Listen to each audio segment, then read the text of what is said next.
cúria é chamada a melhorar-se sempre e a crescer em comunhão, santidade e sabedoria para realizar plenamente a sua missão.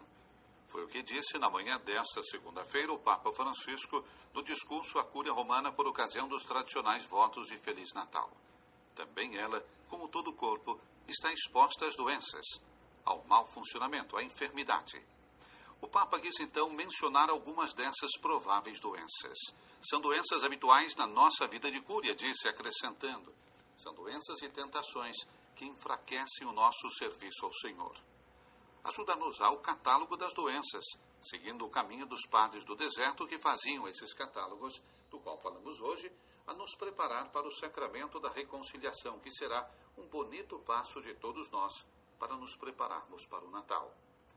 Depois de agradecer a Deus pelo ano que está terminando, pelos eventos vividos e por todo o bem que Ele quis generosamente realizar através do serviço da Santa Sé, o Papa Francisco pediu perdão a Deus pelas faltas cometidas em pensamentos, palavras, obras e omissões. O pontífice fez então um elenco das doenças, iniciando pela doença do sentir-se mortal, imune, ou até mesmo indispensável, descuidando dos necessários e habituais controles. Uma cúria que não faz autocrítica, que não se atualiza, disse o Papa, que não procura se melhorar é um corpo doente. Uma visita aos cemitérios nos poderia ajudar a ver os nomes de tantas pessoas que talvez pensassem serem imortais, imunes e indispensáveis. É a doença do rico insensato do Evangelho que pensava viver eternamente. Em seguida, o Papa falou de outra doença, a doença do martalismo, que vem de Marta, da excessiva laboriosidade, ou seja, daqueles que se afundam no trabalho, descuidando, inevitavelmente, a parte melhor, sentar-se aos pés de Cristo. Há também a doença da petrificação mental e espiritual, ou seja, daqueles que possuem um coração de pedra e um pescoço duro, daqueles que ao longo da estrada perdem a serenidade interior, a vivacidade e a audácia e se escondem nos papéis, tornando-se máquinas de documentos e não homens de Deus. Tem também a doença do excessivo planejamento e do funcionalismo, quando o apóstolo planeja tudo minuciosamente e acredita que está fazendo um perfeito planejamento das coisas, de fato progridem, tornando-se assim um contabilista ou contador. Preparar bem é necessário, mas sem cair na tentação de querer fechar e pilotar a liberdade do Espírito Santo. Outra doença, destacou o Papa Francisco, é a doença da má coordenação, quando os membros perdem a comunhão entre eles e o corpo perde a sua harmonia, funcionalidade e temperança, tornando-se uma orquestra que produz rumor, porque os seus membros não colaboram e não vivem um espírito de comunhão e de grupo.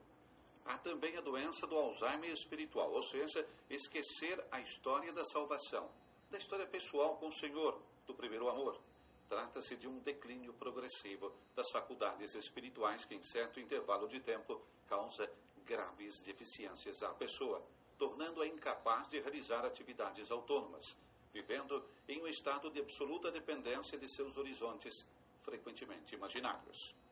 A doença da rivalidade e da vanglória, quando a aparência, as cores das vestes e as insígnias de honra tornam-se o principal objetivo de vida, esquecendo-se das palavras de São Paulo: nada façais por contenda ou por vanglória, mas por humildade. A doença da esquizofrenia existencial é a doença de quem vive uma vida dupla, fruto da hipocrisia típica do medíocre e do progressivo vazio espiritual que láureas ou títulos acadêmicos não podem preencher. Uma doença que atinge frequentemente aqueles que, abandonando o serviço pastoral, limitam-se aos afazeres burocráticos, perdendo assim o contato com a realidade, com as pessoas reais. Criam assim um mundo paralelo. A doença das fofocas, das conversas fiadas e mexericos. Dessa doença, disse o Papa, já falei muitas vezes, mas nunca o suficiente. É uma doença grave que começa simplesmente, talvez apenas por causa de uma conversa fiada, e toma conta da pessoa, tornando-a semeadora de discórdia e, em muitos casos, assassino a sangue frio da fama dos próprios colegas e co-irmãos. É a doença de pessoas covardes que, não tendo a coragem de falar diretamente, falam pelas costas. A doença de divinizar os chefes é a doença dos que estão cortejando os superiores, na esperança de obter a sua benevolência. A doença da indiferença para com os outros, quando cada um pensa só em si mesmo e perde a sinceridade e o calor das relações humanas. A doença de rosto de funeral, ou seja, das pessoas rudes e carrancudas, que consideram que para ser sérias é necessário pintar o rosto de melancolia, de severidade e tratar os outros, especialmente aquelas consideradas inferiores, com rigidez, dureza e arrogância. A doença do acumular, quando o apóstolo procura preencher um vazio existencial em seu coração, acumulando bens materiais, não por necessidade, mas apenas para se sentir seguro. Na verdade, nada de material poderemos levar conosco, porque a mortalha não tem bolsos e todos os nossos tesouros terrenos, mesmo se são presentes, nunca vão preencher esse vazio.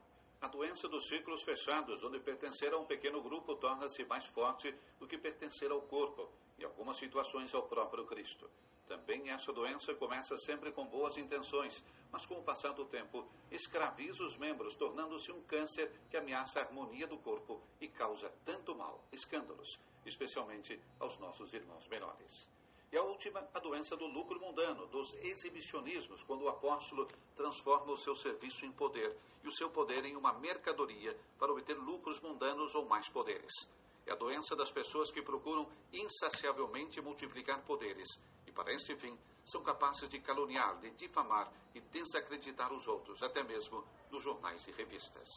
Irmãos, concluiu o Papa, tais doenças e tais tentações são naturalmente um perigo para cada cristão e para cada cúria, comunidade, congregação, paróquia, movimento eclesial, e podem afetar seja o indivíduo, seja a comunidade. É preciso esclarecer que somente o Espírito Santo, a alma do corpo místico de Cristo, como afirma o credo niceno-constantinopolitano, creio no Espírito Santo, Senhor que dá vida, pode curar todas as doenças.